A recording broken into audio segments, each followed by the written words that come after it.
Today I would like to talk to you about the hip flexors, especially the hip flexors relating to extended range conditioning. This is specific to martial artists, especially throwing the front kick, but the same exercise I'm about to demonstrate can be used for gymnasts, dancers, cheerleaders. What a lot of people don't know is that the hip flexors need to be also very strong in extreme range of motion or extended range conditioning. Okay? Now, this way, I'm not talking about the kicking leg anymore, but I'm talking about the supporting leg. Let me explain what I mean. When a front kick is thrown, if the hamstring is not flexible enough, the pelvis will shift to allow the hamstring to be a little bit longer. Okay, this can be rotation of the pelvis. The rotation of the pelvis causes the lengthening of the hip flexor. Okay, that's one point. The second point is when the body, let's say this is the most that you have the flexibility in your hamstring, so if the leg goes up, the body will go back to compensate. Because you can't bring the leg up anymore, you have no flexibility in your hamstring, let's say that's the case, the body goes back. If the body goes back, you could see that now the hip flexor takes the pressure because my body is behind the center of gravity, so the hip flexor as well as the abdominals is under pressure in the stretched range of motion. Okay? So for me not to get injured, now we're talking about supporting leg again, not the kicking leg, because most people practice the kick, most people do some kind of conditioning for the hip flexors in the normal range, but for the extended range, not to get hurt, the muscle must be strong in this range. Okay? Abdominals as well, but most people do exercise for the abdominals, so that's not a problem. Okay? Very often people do this exercise, sometimes to the weight, sometimes not.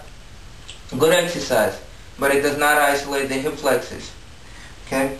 Because also the hamstring on this side, the glutes on this side, a little bit of quadriceps here. I also work in quadriceps here.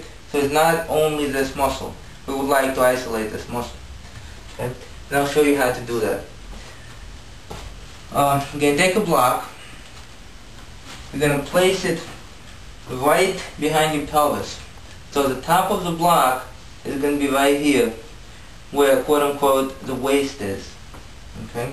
I'm going to lie down. Now on one leg, we're going to do obviously this exercise on both sides, but you should never do anything on one side, but I'm just going to put it on one leg that I'm going to demonstrate with. In this case, it's going to be my left leg, let's say.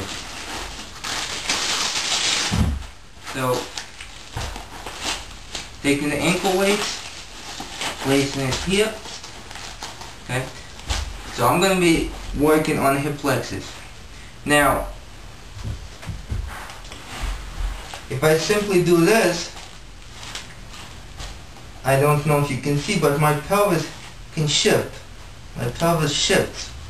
So the movement is not necessarily from here, but also from the pelvis, from the abdominals.